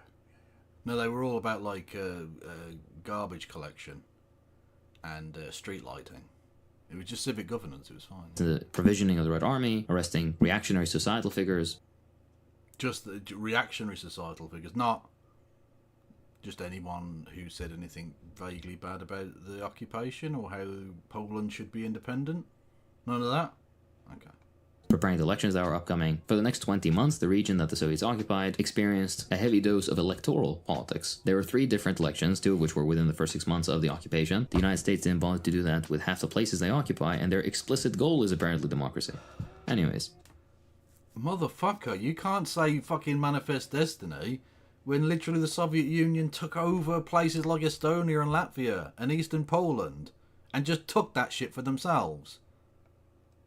Like, you did your own manifest destiny. I have relevant reading recommendations that you can check out here if you're interested in how the USSR worked and all that. Anyone who has a proper understanding of how the Soviet system worked isn't surprised by how the Soviets operated during the occupation as it relates to civil engagement and participation. Now, it should be clear as to why Western sources demonized the USSR and tried to put the Red Army and its conduct on par with the Nazis. The USSR. Can I just say, by the way, when they do this Western sources stuff, it's no different than when a Nazi tries to dismiss something as a Jewish source. It's the same fucking thing, okay? It's the same... point out a boogeyman, a bad person that you can point to and just go, everything we don't like was done by this group. It's a very easy catch-all solution to the problem. You don't need to think about anything. You don't need to come up with any counter-evidence. Just say, Western sources, Western propaganda, Cold War propaganda. So everything bad that ever gets said about the Soviet Union can just be ignored. What's that? They killed loads and loads of fucking people. They ethnically cleansed fucking huge areas. No, Western propaganda. Fucking Christ almighty. USSR stayed mostly true to their principles during the occupation of Poland. Time out. So the anti-imperialist Soviet government stayed true to its principles during its occupation of Poland.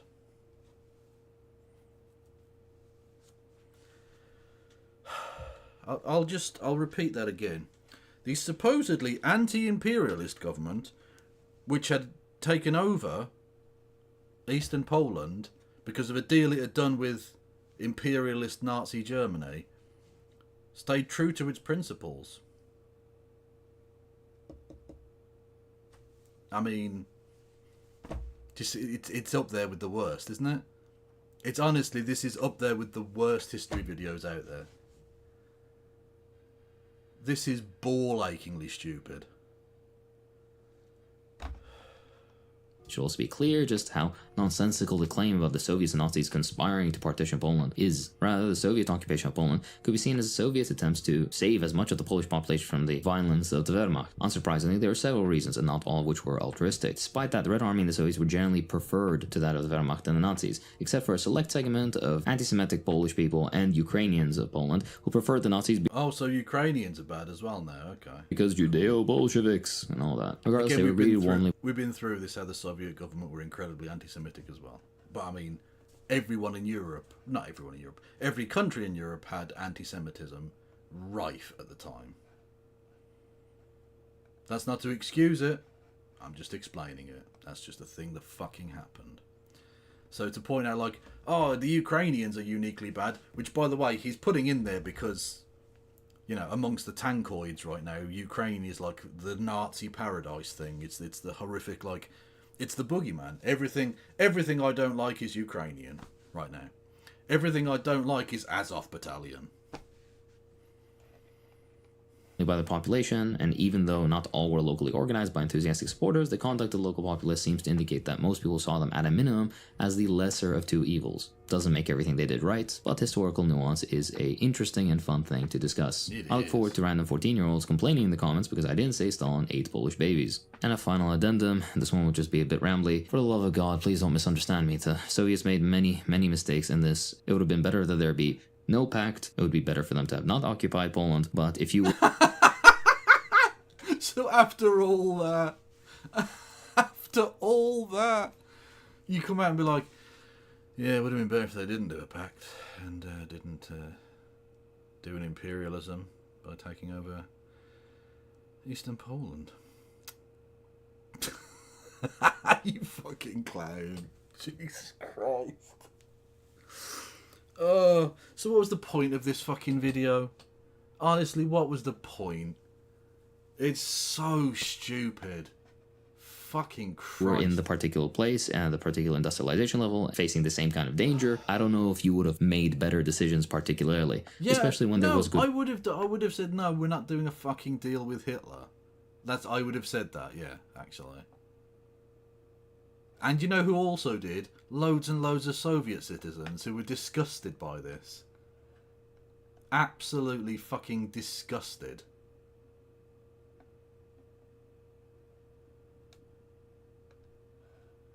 And, by the way, can I just point out that because of this pact, it played into another aspect of the Holocaust, which was, unfortunately, Jewish citizens of the Soviet Union were much less aware of the anti-Semitic threat posed by the invading Germans when they arrived.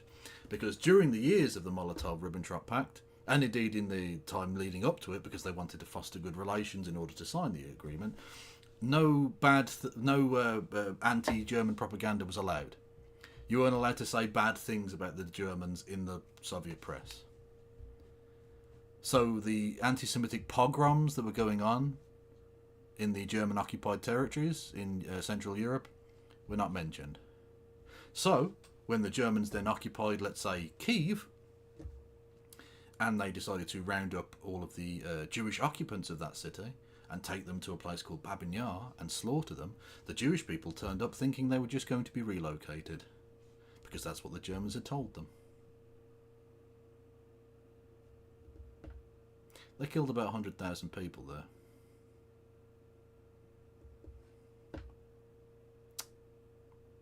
Thanks, Joe.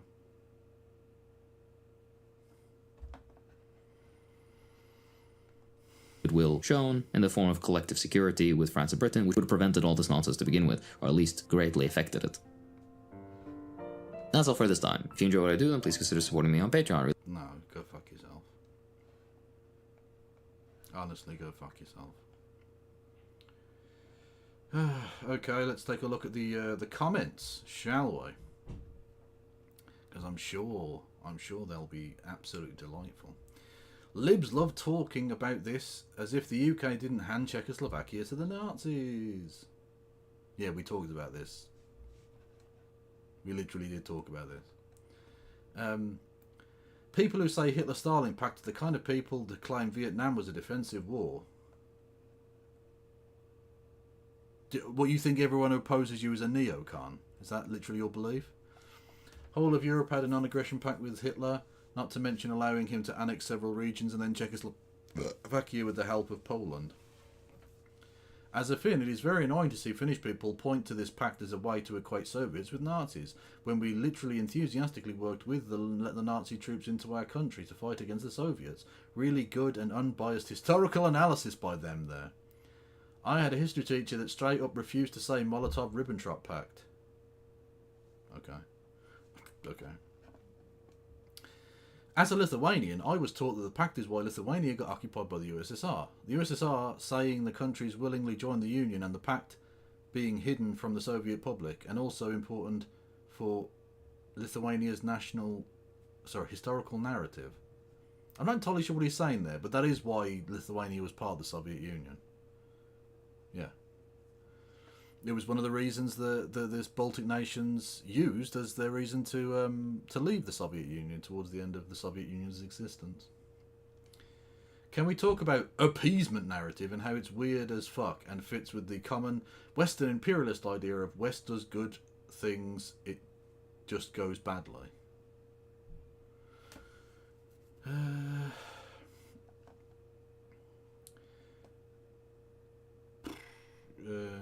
This banger will become my "don't make me tap the sign" wherever I see someone bringing up Stalin was a bestie with Hitler talking points. Yeah, good luck with that. It was objectively better for the Soviets to hold the east to former Poland and let the Axis be even more built up when hostilities commenced.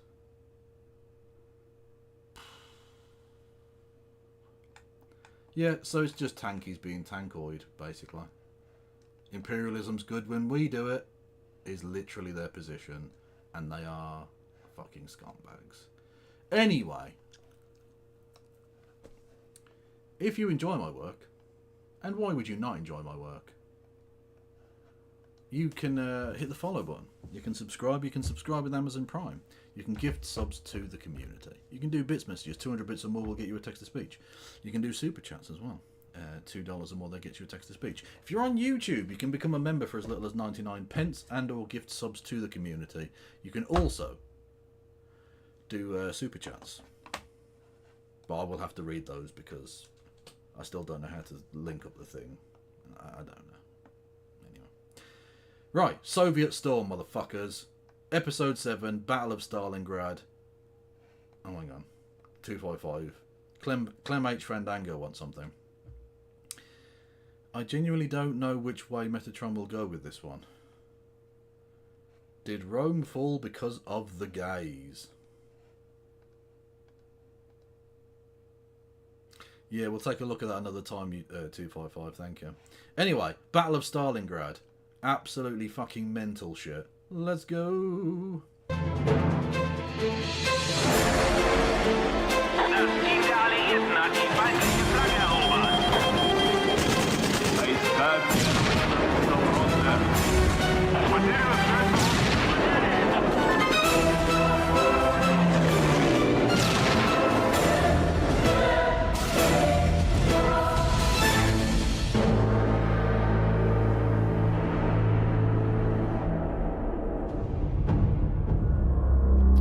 Summer 1942, 1 year on from Hitler's invasion, the USSR has suffered enormous losses, but Moscow and Leningrad have been saved.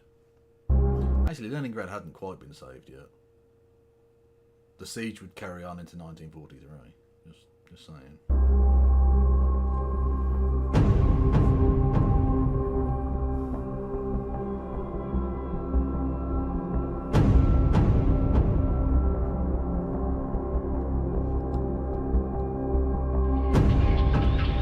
Is YouTube gonna copyright cuck me? I hope not.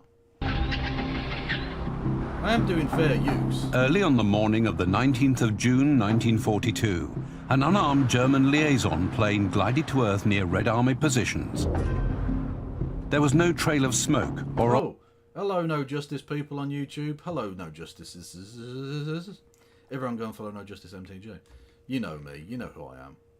If you're on YouTube, you can subscribe for free, bits messages. No, not bits messages, super chats, as well as becoming a member. You can also check me out on the Twitches. That's a thing. You can like the video as well on YouTube, can't you? Yeah. Anyway. Obvious reason for its crash landing. When Soviet troops later captured the aircraft, they found a single bullet hole through its petrol tank. The pilot was killed in the shootout that followed before he could destroy his briefcase, which contained top-secret documents. Red Army soldiers grabbed the prize and brought it back to their trenches. The dead German was Major Reichel, head of operations for the German 23rd Panzer Division. He was carrying plans for a forthcoming operation codenamed Case Blue. The offensive was part of Hitler's plan to capture the Soviet oil fields in the Caucasus region. Major Reichel's documents revealed just a small part of the operation, and there was always the risk that they were planted by the Germans to deliberately mislead the enemy. After examining the captured papers, Stalin advised caution. It is safe to assume that similar plans have been developed for all the other fronts as well, he wrote. But Case Blue was for real. It was launched by the Wehrmacht on the 28th of June, 1942. Case Blue called for German army groups. Am I that pale? Oh, surely I'm not that pale. Hang on. I'll change the white balance. Giggity. There you go. Let's get funky with it. No, hang on. Go back to normal. Brightness. Should we blow myself out? Fuck yeah! Angelic bitches. Right, let's get back to that. Saturation. There we go. Is that better? South to split into two parts. Army Group A was to attack the Caucasus region and seize the Soviet oil fields. Army Group B, led by Paulus's Sixth Army, was to advance eastwards towards the Volga River and Stalingrad, covering the advance into the Caucasus. The German columns dashed towards Voronezh, Stalingrad and Rostov-on-Don. Despite the warnings, the Red Army's southern sector hadn't received nearly enough reinforcements to withstand the impact. There's nothing more calming than the sea. Unless you're a migrant being illegally smuggled across the English... Soon. That was an advert on YouTube, but yeah. I genuinely do love it. Yeah, no, Madka, that's fine, yeah. We're all good. The Soviets were in full retreat.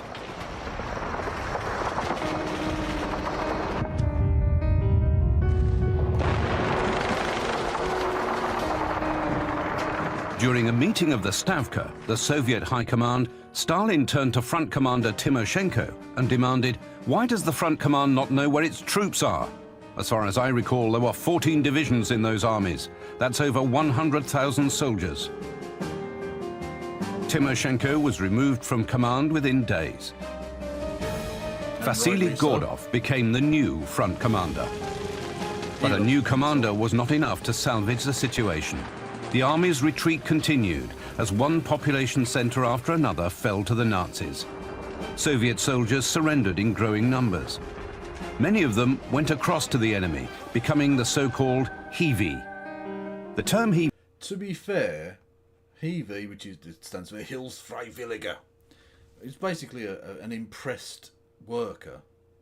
They were actually, it was basically said that they replaced horses. Because of the cold and the lack of fodder and all the rest of it, the horses that they took to the Soviet Union died during the first winter. So they needed pack animals to replace them with, to move things in the baggage train. And they didn't have any. So they took Soviet prisoners instead. They basically replaced horses with people. Not in like a Vosh way. I mean like a, you know, an animal able of, you know, to move large objects, pull heavy weights, etc. Anyway. Hiwi came from the German Hilfswilliger, meaning those willing to help. It referred to Soviet citizens, including ex-soldiers. By the way, and it wasn't just they were willing to help. They were often Like, they were forced to, at gunpoint, basically. Like, it wasn't that they were willing to help, necessarily, at all. But anyway. Also, interestingly, anyone who had been either a Heavy or had fought in the German forces weren't given their full citizenship rights back in either the Soviet Union / Russia until 1998. Yeah. Mad shit. Who volunteered to help the German armed forces. They usually served in support roles such as drivers, medical orderlies, or cooks. As the Red Army retreat continued, Stalin issued his famous Order Number 227. It gave birth to the famous slogan, "Not a step back." Look, 255, there's no point trying to ask anyone, a tankie, about any of this. Because they'll also deny the Soviet Axis talks where they were going to carve up the rest of Europe and carve up the rest of the world between them, basically. Because they were just they were both imperialist, and the Soviets, the defenders of the Soviet Union now, the tankoids, will just defend everything that Stalin did, basically.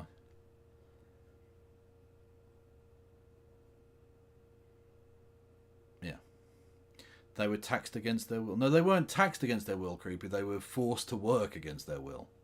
They were essentially enslaved. The Heavies, of which there were about 1 million, all told.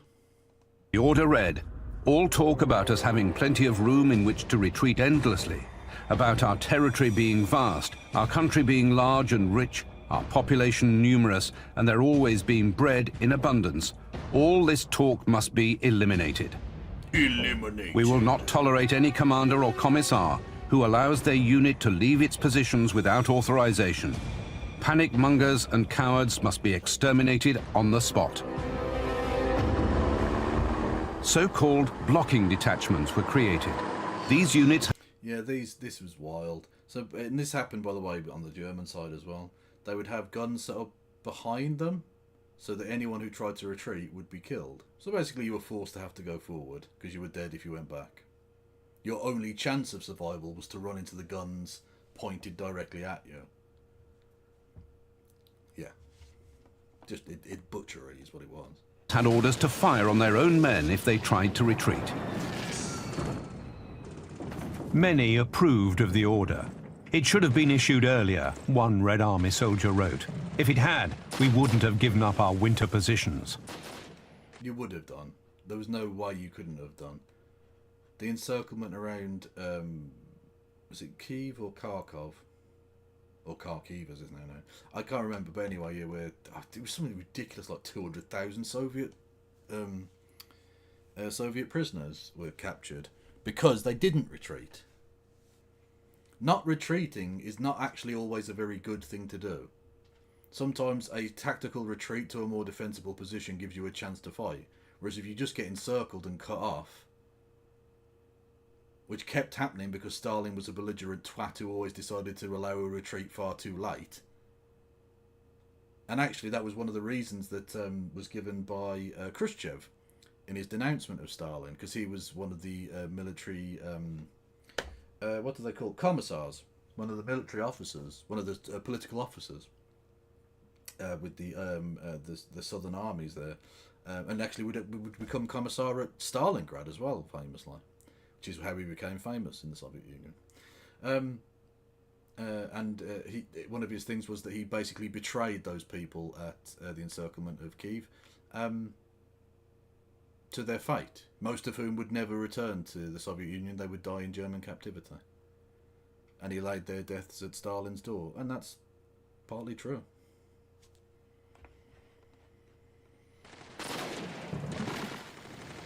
Many thought the order would prove impossible to enforce. The blocking detachments were rarely more than a few hundred strong, and often made up of the worst soldiers in the unit. The 4 blocking detachments of the 62nd Army totaled 650 men. They were expected to enforce a no-retreat order on an army of 56,000 men. In reality, blocking detachments were only good for rounding up malingerers and sending them back to the front. But new slogans and blocking detachments were not going to stop the Wehrmacht. In crowded railway stations across the Soviet Empire, new recruits Google Pixel 8a with Circle to Search. When you see it, you can find it. And apologies for this. Apologies that ads are happening. But YouTube will literally throttle your ability to use YouTube if you turn on the ad block. Honestly, it's impossible to get a video even just to fucking load if the ad block's on. were ordered aboard their railway transports.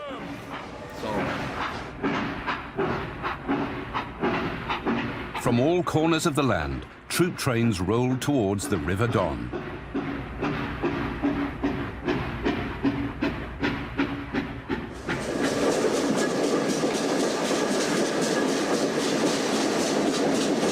You don't have premium. I'm not paying for YouTube. You're joking. I will never pay for YouTube, ever. But you should by becoming a member to my channel for as little as 99p. Meanwhile, German troops were continuing their advance on Stalingrad. The Sixth Army had almost reached the Don, but its commander was uneasy. Friedrich Paulus had served as Chief of Staff in various army divisions since 1930. YouTube got done. Okay, hang on. Everyone hop over to the Twitch stream. About to shut off YouTube stream. Oh, fuck's sake. Why wasn't that fucking typing? Oh. Everyone. There we go. Fuck me. Hop over to Twitch. Death to the West, man. Fucking death to the West.